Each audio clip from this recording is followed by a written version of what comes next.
Knock at your door and I'm serving like pizza. I got the ice, Italian reach. Bitch, I'm a family man like I'm P. These niggas be shortstops. Derek Jeter. Knock a nigga out like I'm Vegeta. Yo, what's good, YouTube? It's your boy Ron back on another YouTube video for y'all today, man. Listen, man. Listen. This video is another Young Don, the Sauce Guy video, you know what I'm saying, titled Getting Teased for Where I Live.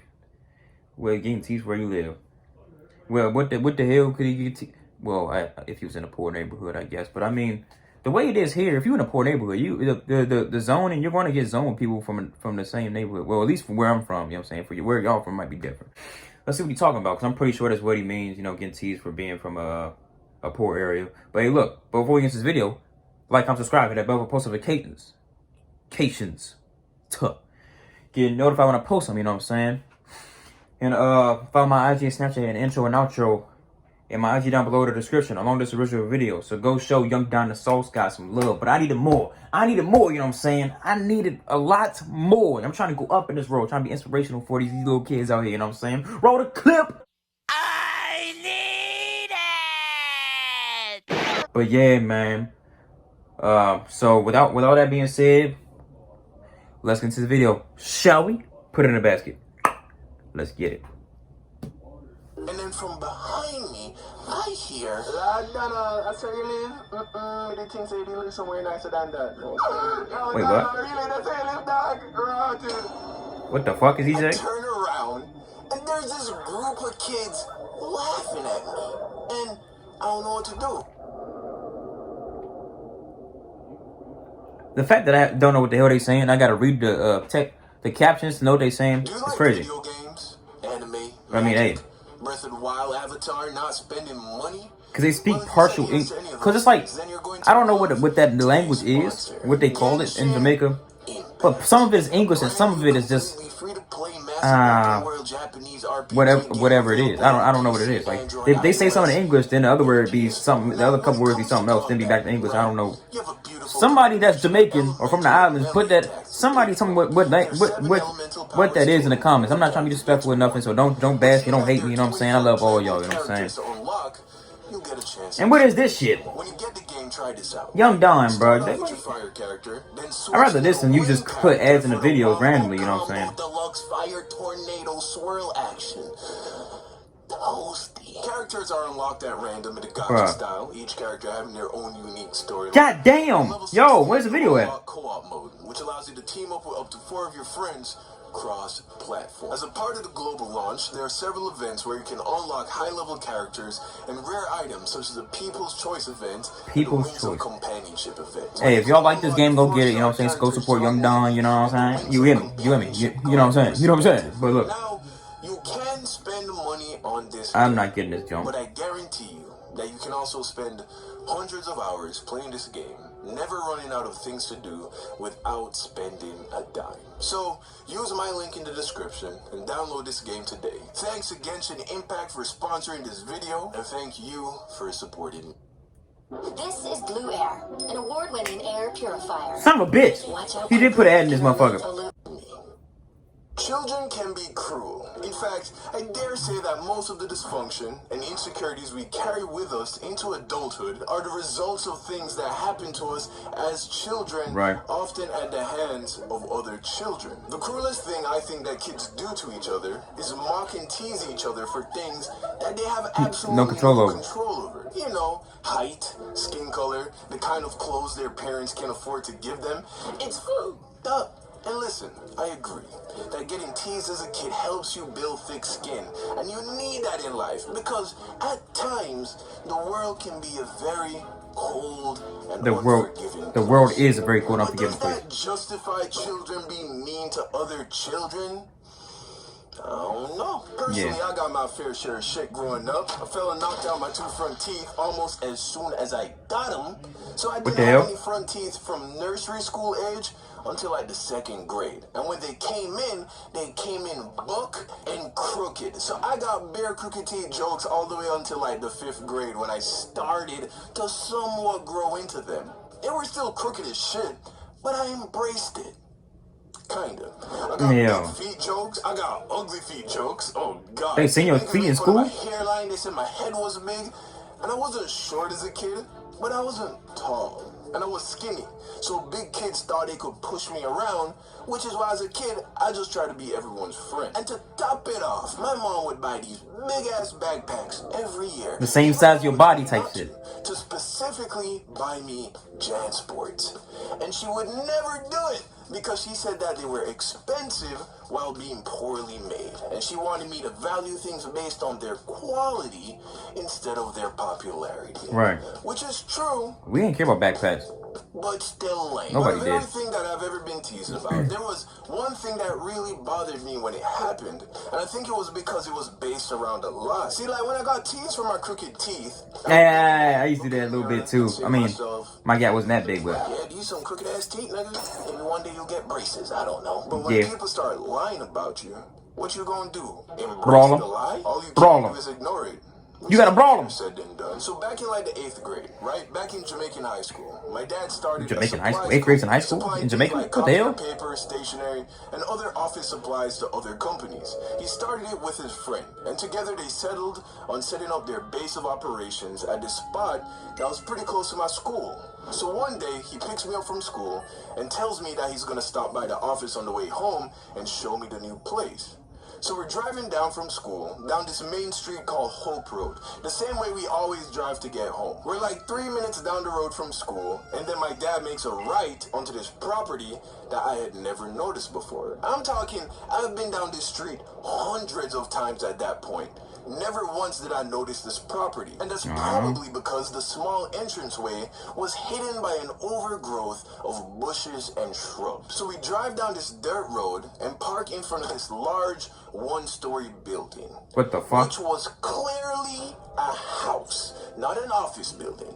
This was a house, and it was old. Like, the niggas who built it had slaves, bro, for sure. It was so old, and it was not well taken care of. Turns out, the people that owned it inherited it from their family and wanted to turn it into a business complex. But it was still in the beginning phase of being turned into that. On the outside, it still looked like an old rundown house. Now, at first, I actually thought it was kind of cool. You know, I like old buildings, and I like the idea of my dad starting a company. And when I went inside, it looked like an office space. There were desks and computers and air conditioning. There was fresh paint on the walls. Everything looked legit. On top of which, I thought it was pretty cool to now be walking distance from my dad's office.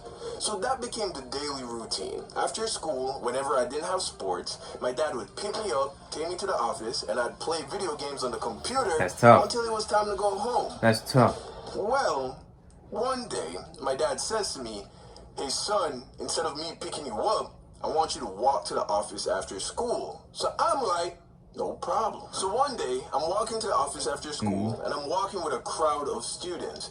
In Jamaica, we don't have school buses that pick you up and drop you off from school. Most kids have to use the city bus. So I'm walking to the wild. office. These other kids are walking to the bus stop. Kids that Yo. know who I am. We're walking, and then we get to the gate at the front of the property. So I turn and start walking up the dirt pathway, and then from behind me, I hear, "Donna, I say you live? They think say you live somewhere nicer than that." Yo, Donna, really, that's where you live, dog? Around I Huh? turn Huh? around, Huh? and there's this group of kids laughing at me. And Bro, I don't know the way you live. That thing. I don't fucking know. I don't fucking bus know. stop. So I'm like, I'm not about to chase them down and try and convince them that I don't live here. Just keep walking. Also, Fuck it. I don't live here. So I'm Exactly. like, I guess I should ignore that, but I still felt pretty shitty because I could see how it looks like I lived there. And no one's gonna look at this rundown old slave master's house and think that there are these small companies being started in the back. And no one at the school actually knew where I really lived because my parents weren't the sleepover and hang out with other kids after school kind of parents. So I just turned around and with a good amount of embarrassment, walked into the house. And I didn't say anything about it to my dad because I didn't know what to say. So I just didn't. It doesn't matter because it's not where you, it's not where you live, so it doesn't matter. To walk there again because I didn't want this rumor that I live in a bando to grow. But I also didn't want to tell my dad that I didn't want to walk there anymore because of what some dumb kids are saying. So the next day, I go to school, and I'm paranoid that everyone now thinks that I live in an abandoned house down the street. Every So you can't sweat it, bro. Every whisper, I think is some kid roasting me about living in a dump. And I already wasn't the most confident kid in the 8th grade, so it made me feel insecure. And now the school bell at the end of the day went from being my favorite sound to being the sound I hated the most. I came up with all these ways to avoid people finding out about the house. Sometimes I would just sit and wait after school for as long as I could, so that most of the kids would have already taken the bus home. I tried to always walk by myself, and if I saw someone that knew me, I would just walk in a way where they couldn't see me. And then, as soon as I turned the corner onto the property, I would run to the house door, trying to get inside before anyone I knew walked by. I was putting myself through so much just to avoid people finding out something about me that wasn't even true. true. This is why you can't worry about what people say about your kids. The rest of the school year. The next school year, though, the rest of the school year, my sister started 7th grade at my school, and now after school, I had to walk her to the office. That changed everything. Because now it wasn't about worrying about people spreading rumors that I lived in some rundown house down the street. Now it was about making sure my baby sister got to my dad's office safely.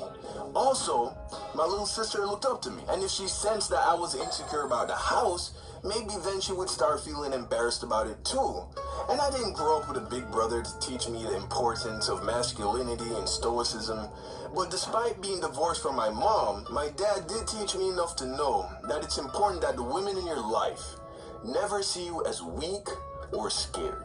Right. Even in the moments that you are weak and scared. Right. Because that's just what men are supposed to do. So the very first time I walked with my sister, that's an important lesson. Wanted us to walk with especially girls you like. So we're walking up the street, and then as we get to the gate, surrounded by people who knew both of us, instead of wanting to hide, I walked with my back straight, my chin held high, and as if nothing was wrong with this picture. Because nothing was wrong with the that picture. And I don't know if my sister even sensed it, or if she was just already mature enough to know that shit like this didn't matter. But she looked comfortable, and like she didn't have a care in the world. And that's all that mattered to me. And I noticed, I heard no snickering, no laughing. Until you heard that. Donald. Did I ever let that shit bother me in the first place? Donald. That day on, it never did. I never explained myself. I'd walk with my friends sometimes, and if anyone ever asked me why I'm walking in there, I'd just say, this is where I go after school. And then that was it. There are a lot of morals that you can take away from this. Right. But the one I want to focus on is that when someone tries to gain popularity at the expense of someone else, it's because they believe that the only way they can lift themselves up in the eyes of others is by putting someone else down. Right. And that is a true mark of someone who feels inadequate. Exactly. So take solace they feel that they're not enough. and know that more than likely, it's because you have something that they wish they had. Right. Yeah, that's the end of that video, man. Important lessons being shared here, folks. Important lessons being shared here, you know what I'm saying? Have confidence in yourself. And it don't matter what people say, especially if what they're saying about you is not true. Who gives a damn, you know what I'm saying? But hey, look. Like, comment, subscribe. Ding! Hit that bell for post notifications. Don't know if I post something. Fuck! Like, comment, subscribe. Ding! Hit that bell for post notifications, you know what I'm saying? If you're not notified of what you're doing, if you're not liking it, what you're doing, if you're not commenting on what you're doing, if you're not letting me know how to react to next, then what are you doing, you know what I'm saying? But hey, man, follow my IG and Snapchat in the intro and outro, my IG down below in the description, along this original video. So go show Young Don the Sauce guy some love. But I need him more, of course. Of course. Yours truly, you know what I'm saying? I need him more, you know what I'm saying? And yeah, man, I'm gone.